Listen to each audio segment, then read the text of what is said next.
Comic books have always been political, and if anyone tells you otherwise, they're lying to you. What do I mean? Let's talk about it.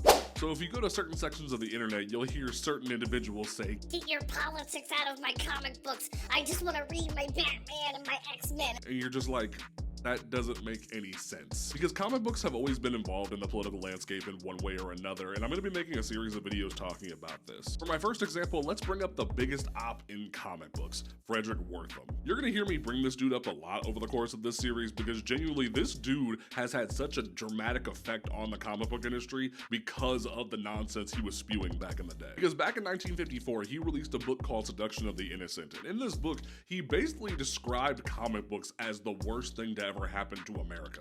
From telling parents that Superman was more of a threat to their kids than a certain mustache-having, armband-wearing guy, to saying that Wonder Woman was teaching women to be too independent. And then he tried to say that Batman and Robin were teaching little boys to be gay. He was then brought before the government to testify about all of this, and then the government basically told the comic book industry to either self-regulate or they were going to regulate them. So you saw this really weird era of comic books where Superman worked more closely with police and he wasn't trying to take down corporate bureaucrats and whatnot. You saw Wonder Woman have to be on adventures with Steve Trevor and consult him more than anything. And then you saw Batman and Robin get girlfriends, which led to the first Batwoman and Batgirl. And we really don't talk about them as much anymore because they've been reborn into Flamebird and Kate Kane Batwoman, who's a lesbian. So we basically lived in an era for a certain amount of time where comic books couldn't talk about horror, they couldn't talk about certain themes, they couldn't talk about drugs, and it got to a point where actual government officials reached out to Marvel and were like, hey, there's a drug epidemic going on. Can you make a comic book talking about this? In comes Stan Lee, who said, yeah, I'll make a comic book about that. This is a very important issue.